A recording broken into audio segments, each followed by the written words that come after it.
اعوذ باللہ من الشیطان الرجیم بسم اللہ الرحمن الرحیم الحمد للہ رب العالمین اللہم صل علی محمد وآل محمد وعجل فرجهم والعن واہلک اعداءهم اللہم صل علی حجتک وابن حججک وولیک وابن اولیائک وعجل فرجا عاجلا قریبا کلمح البصر او هو اقرب۔ ناظرین محترم، آپ کی خدمت میں ائمہ معصومین علیہ السلام کی سیرت میں ہمارے زمانے کے آقا اور سردار و سرکار امام منتظر مہدی دوران حجت ابن الحسن عجل اللہ تعالی فرجہ الشریف کے غیبت کے جو دوران ہیں، اس دوران کا جب تذکرہ معصومین کی سیرت میں ہم دیکھتے ہیں تو معصومین کو روتے ہوئے، گریہ وزاری کرتے ہوئے، ندبہ فرماتے ہوئے دیکھتے ہیں۔ ہم ان نمونوں کو آپ کی خدمت میں پیش کر رہے تھے تاکہ ہمارے اس زمانے میں، جہاں پہ ہمارے زمانے کا امام عصر حجت ابن الحسن عجل اللہ تعالی فرجہ الشریف ہیں، تو ہمارے اپنے زمانے کے امام کے حوالے سے ہماری ذمہ داری، مومنین اور مومنات کی ذمہ داری، ائمہ معصومین علیہ السلام کی سیرت پہ چلتے ہوئے یہی بنے گی کہ ایک دل کی گہرائیوں سے افسوس اور گریہ زاری اس معرفت کے ساتھ جو زمانے کے امام کے لیے ہونا چاہیے، اور امام زمانہ جب پردے غیبت میں ہیں تو ہمارے دلوں میں یہ آہ و سوز و نالہ بھی ہوں، اور ہماری آنکھوں سے اشک بھی جاری ہوں، اور ہماری زبان پہ، لب پہ ہمیشہ ورد ہو اس زمانے کے معصوم امام کا۔ تو اسی حوالے سے ہم ان نمونوں کو پیش کر رہے ہیں۔ 90 امام محمد تقی علیہ السلام کے حضور، آپ کے اصحاب میں سے ایک جس کا نام ثاقر ہیں، جو کہ امام محمد تقی علیہ السلام اور امام علی النقی علیہ السلام کے شاگردوں میں سے رہے ہیں، اصحاب میں سے رہے ہیں۔ وہاں پہ یہ ثاقر نقل کرتا ہے کہ امام محمد تقی جواد علیہ السلام کو میں سن رہا تھا تو فرما رہے تھے کہ میرے بعد جو امام ہوگا وہ میرا بیٹا علی ہوگا، اور جو کچھ علی ابن محمد الہادی النقی فرمائیں گے وہ میں محمد تقی کا کلام ہوگا، اور جو بھی ان کی اطاعت کریں تو وہ میری اطاعت ہوگی، اور ان کے بعد ان کا بیٹا حسن عسکری امام ہوں گے، ان کے تمام احکام، اوامر اور نواہی ان کے باپ علی النقی جو میرے بیٹے ہیں ان کے اوامر اور نواہی میں سے ہوں گے۔ جو بھی حسن عسکری علیہ السلام کی اطاعت کریں تو گویا اس نے ان کے بابا علی النقی علیہ السلام کی اطاعت کی۔ اس کے بعد امام محمد تقی علیہ السلام خاموش رہے۔ میں نے عرض کیا، یا ابن رسول اللہ، حسن عسکری علیہ السلام کے بعد کون ہے امام، زمانے کا امام؟ اس وقت آنے والے شیعہ اور مکتب اہل بیت کے ماننے والوں کے لیے امام کون ہیں، ان کا نام کیا ہے؟ یہی میری زبان سے جاری ہونا تھا۔ فبکا بکاء شدیدا، امام محمد تقی علیہ السلام شدت سے گریہ کرنے لگے، رونے لگے، آواز کے ساتھ رونے لگے۔ دیکھیں، سید الساجدین علیہ السلام، امام جعفر صادق علیہ السلام، امام علی بن موسیٰ رضا علیہ السلام، امام محمد تقی علیہ السلام، 4 نمونے ہم نے ان پروگراموں میں آپ کی خدمت میں پیش کرنے کی کوشش کی۔ سب میں ایک جملہ مشترک ہے کہ فبکا بکاء شدیدا، رونے لگے، وہ بھی آواز کے ساتھ، شدت کے ساتھ رونے لگے۔ ثم قال، اس کے بعد امام محمد تقی علیہ السلام نے فرمایا، ان من بعد الحسن ابنہ، حسن کے بعد ان کا بیٹا ہوگا جن کا لقب یہاں پہ فرماتے ہیں قاف الف حمزہ میم، وہ خاص لقب جو قیام کرنے والے کا معنی دیتا ہے، اور جب یہ لفظ ہماری زبان پہ جاری ہوں، امام زمانہ کے القاب میں سے یہ لقب تو زمین سے اٹھ کر کھڑے ہو کر احترام کرنا ائمہ معصومین علیہ السلام کی سیرت میں بھی ہیں، اور علماء کرام اس کے پابند بھی ہیں۔ ہمارے فقہاء اعظام نے اس کی ہمارے لیے ہدایت بھی کی ہیں۔ وہ لقب لے آتا ہے بالحق المنتظر، حق ہر زمانے کے جس طرح نبی کے ساتھ ہوتا ہے، نبی ہی حق ہوتا ہے، نبی ہی دین خدا ہوا کرتا ہے، بالکل اسی طرح سے ہر زمانے کا امام وہی امام کا وجود ہی حق ہے، امام کا وجود ہی دین خدا ہے، اور اس کا انتظار کیا جائے گا۔ فقلت له یا ابن رسول اللہ لم سمی، اس وقت میں نے عرض کیا اے فرزند رسول، صقر کہتا ہے کہ میں نے عرض کیا کہ کیوں انہیں اس لقب سے پکارا جاتا ہے، جس لقب کا زبان پہ لانے کے بعد اٹھ کر ہمیں احترام کرنا چاہیے، قیام کرنے والے کے معنی میں۔ قال، اس وقت امام نے فرمایا لأنه يقوم بعد موت ذکرہ وارتداد اکثر القائلین بامامته، اس لیے ان کے لیے قیام کرنے والا کہہ کر یہ لقب دیا گیا ہے، اس لیے کہ ان کی یاد لوگوں کی زبان سے، لوگوں کے دلوں سے مٹ چکا ہوگا۔ اس وقت جب ان کی یاد مٹ چکی ہوگی، اس وقت وہ ظاہر ہوں گے اور ان کی یاد زندہ ہوگی۔ اور بہت سارے افراد جو کم از کم ائمہ معصومین کے سلسلے کے قائل تھے، یا بہت سارے افراد جو منجی کے قائل تھے، لیکن وہ اپنا راستہ چھوڑ کے مرتد ہو چکے ہوں گے۔ جو امام ماننے والے ہوں گے،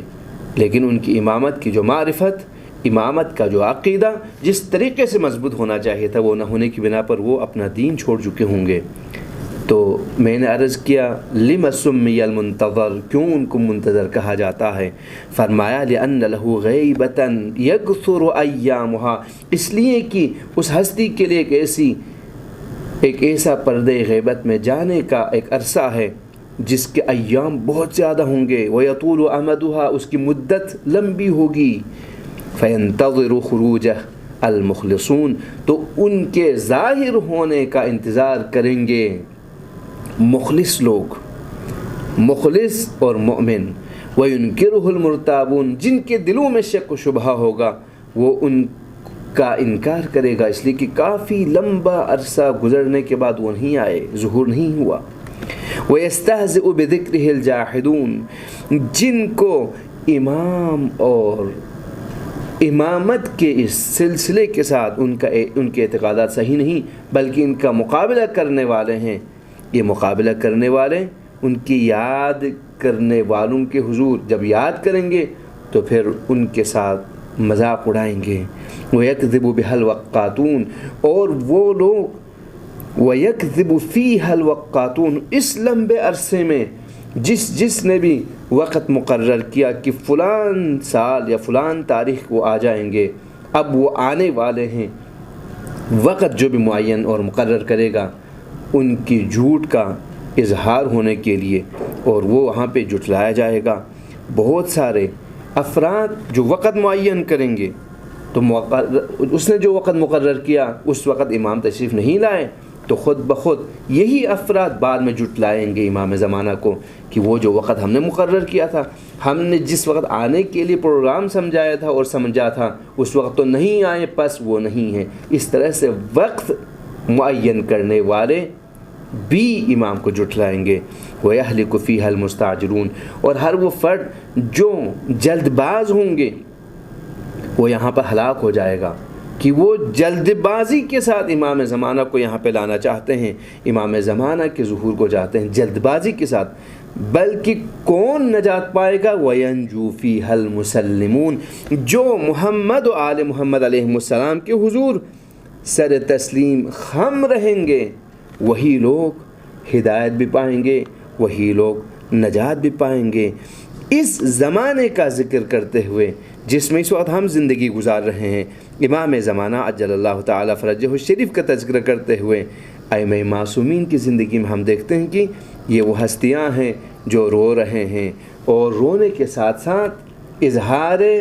محبت فرما رہے ہیں۔ تو دوستو، مومنین اور مومنات کے لیے ہم نے جو یہاں پہ احادیث اور روایت کا ترجمہ کیا ہے، ائمہ معصومین علیہ السلام کی زندگی سے یہ ایک سیرت ہمیں ملتی ہے کہ ہماری زندگی میں لمحہ بلمحہ، لحظہ بلحظہ امام زمانہ کی یاد ہونی چاہیے، تذکرہ ہونا چاہیے۔ ہمیں بعد والی نسلوں کے لیے منتقل کرنے کے لیے سب سے اہم تحفہ امام زمانہ کی معرفت اور یاد ہیں۔ وہ کیسے؟ تو ان میں سے ایک اہم کام ہے وہ یہ کہ ہر روز کم از کم صبح کی نماز پڑھنے کے بعد دعائے عہد کا ورد ہو۔ ہمارے مساجد میں عام طور پر شیعہ بچہ اس کو حفظ ہونی چاہیے، یاد ہونی چاہیے۔ امام زمانہ کے لیے دعائے عہد کے ساتھ اپنا عہد اور پیمان کا تجدید کرنا۔ نماز صبح کے بعد جب آپ پڑھتے رہیں گے محلے کی مسجد میں تو آہستہ آہستہ بچے حفظ کر جائیں گے، ان کو یاد ہوگا۔ اسی طریقے سے ہمارے ہر کام اور ہر پروگرام کی ابتدا اور انتہا امام زمانہ کی سلامتی کے لیے دعا کے ساتھ ہو تو ہمارے بچے اس کو سیکھ جائیں گے۔ اسی طریقے سے ان میں سے ایک اہم زیارت آل یاسین ہے کہ امام زمانہ کی یاد میں جتنا جب بھی موقع ملے 2 صفحے پر مشتمل لیکن امام زمانہ کے حضور اپنی عقیدت کا اظہار کرنے کے لیے جب بھی ممکن ہو، جب بھی موقع ملے تو زیارت آل یاسین کی تلاوت کریں اور امام زمانہ کے حضور اپنا سلام اور درود کا ہدیہ اور تحفہ بھیجتے رہیں۔ یہاں پر بھی امام کی یاد رہے گی، اور وہ دعائیں جو غیبت کے پردے میں جب امام ہوں گے اس وقت پڑھنے کا حکم ہے، جن کے ذریعے سے ہمیں کہا جاتا ہے کہ ہم نے اپنے ایمان کی حفاظت کرنی ہے، اور اس دوران امام زمانہ کی یاد بھی ہو اور ہمارے اعتقادات کی حفاظت بھی۔ مفاتیح الجسر میں ایک دعا ہے کہ امام زمانہ کی غیبت کے دوران پڑھی جانے والی دعا، اس میں سے آدھا صفحہ بھی پڑھیں روزانہ تاکہ میرا اور آپ کا جو رابطہ ہے وہ امام زمانہ کے ساتھ رہے۔ اور ان کے بعد سب سے اہم دعائے ندبہ ہیں جو 4 عیدوں پہ پڑھنے کا حکم، عید فطر، عید قربان، عید اضحیٰ اور عید غدیر، اور سب سے اہم ہر جمعہ جو کہ جمعہ عید ہیں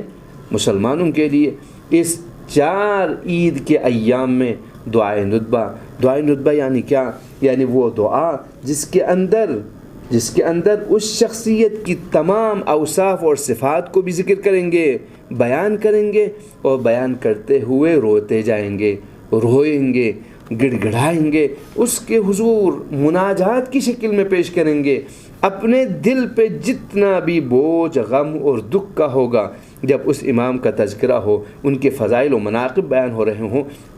اس دوران اپنے دل کو امام کی نظروں کی طرف متوجہ کرا کے اپنی آنکھوں سے آنسو بھی بہائے اور ائمہ معصومین کی طرح بکا بھی کریں۔ اگر کوئی مومن ایسا معرفت والا مل جائے جو بکائے شدید بھی کر سکیں تو دیکھیں آپ دعائے ندبہ کے اندر دیکھ لیجئے دعائے ندبہ کیا ہے، فضائل بیان ہو رہا ہے۔ سب سے پہلے اللہ تعالیٰ کا حمد و ثنا، پھر اللہ نے انسانوں کی ہدایت کے لیے جو سلسلہ نبوت اور انبیاء کا بھیجا ان کا تذکرہ، پھر یہاں تک پہنچ جاتا ہے کہ آخر میں آخری نبی کا تذکرہ، آخری نبی کے تذکرے کے ساتھ ساتھ اہل بیت علیہم السلام کے فضائل، امیر المومنین علیہ السلام کے فضائل، ہر وہ فضیلت جو رسول گرامی اسلام کی زبانی یا قرآن کی آیات کی روشنی میں بیان ہوئی ہیں ان کا تذکرہ۔ اس کے بعد اہل بیت اطہار علیہم السلام یکے بعد دیگر ائمہ معصومین پر ڈھائے جانے والے مظالم کو اس دعا کے اندر ذکر کیا گیا، اور آخر میں یہ کہا جاتا ہے کہ اب تک آنے والے 1,24,000 انبیاء، ان کے اوصیاء، خاتم الانبیاء صلی اللہ علیہ وآلہ وسلم اور ان کے اوصیاء میں سے خاتم الاوصیاء کا تذکرہ، پھر اظہار عقیدت کے ساتھ ساتھ آنسو بہانا، دل میں امام زمانہ کی زیارت سے محروم رہنے کا وہ اندوہگین مرحلہ سامنے لاتے ہوئے اس کی منظر کشی کرتے ہوئے رونا دھونا اور اظہار افسوس کہ کیسے ہو سکتا ہے کہ میں ساری چیزوں کا نظارہ تو کروں لیکن اپنے زمانے کے امام کی زیارت سے میں محروم رہوں۔ کب آئے گا وہ بقیت اللہ؟ کب آئے گا جو ظالموں کو اپنی جگہ پہ بٹھا دے؟ کون وہ ہستی کب آئے گا؟ جب وہ آئیں گے تو ان کے ماننے والے ان کی امامت کے سامنے سر تسلیم خم رہنے والے خوشی منائیں گے، دشمنوں کی جان نکل جائے گی، پوری کرۂ زمین عدل و انصاف سے بھر جائے گا۔ تو یہ ساری باتیں بیان کرنے کے بعد اللہ کے حضور آخر میں دعا کرنا، دعائے ندبہ کے اندر اللہم انت کشاف الکرب والبلوا۔ تو ہم بھی یہاں پر مومنین کے حضور ہی عرض کریں گے، آئیے ہر جمعے کو کسی نہ کسی بہانے سے امام زمانہ کے لیے دعائے ندبہ پڑھ کر امام زمانہ کے ساتھ اپنے رابطے کو بڑھائیں، اور بڑھاتے ہوئے ائمہ معصومین کی سیرت کو زندہ رکھنے اور کرنے کی کوشش کریں۔ اللہ کے حضور اس دعا کے ساتھ کہ امام زمانہ کو جلد از جلد ان کے ظہور کے ذریعے سے ہمیں ان کی زیارت نصیب فرمائے۔ وعجل فرجہ فرجا عاجلا قریبا کلمح البصر او هو اقرب۔ پروردگار ہماری اس مختصر کوشش اور مختصر سعی و تلاش کو کہ امام معصومین کی سیرت کو مومنین تک پہنچا کر امام زمانہ کی یاد کو مومنین کی زندگی میں تازہ اور زندہ کرنے کی اس مختصر کوشش کو تیری درگاہ اور بارگاہ میں قبول فرما، اور امام زمانہ کے سائے میں مومنین و مومنات کی حفاظت فرما، اور ہمیں جلد از جلد امام زمانہ کے ظہور سے ہمکنار ہونے کی توفیق عطا فرما۔ والسلام علیکم ورحمۃ اللہ وبرکاتہ۔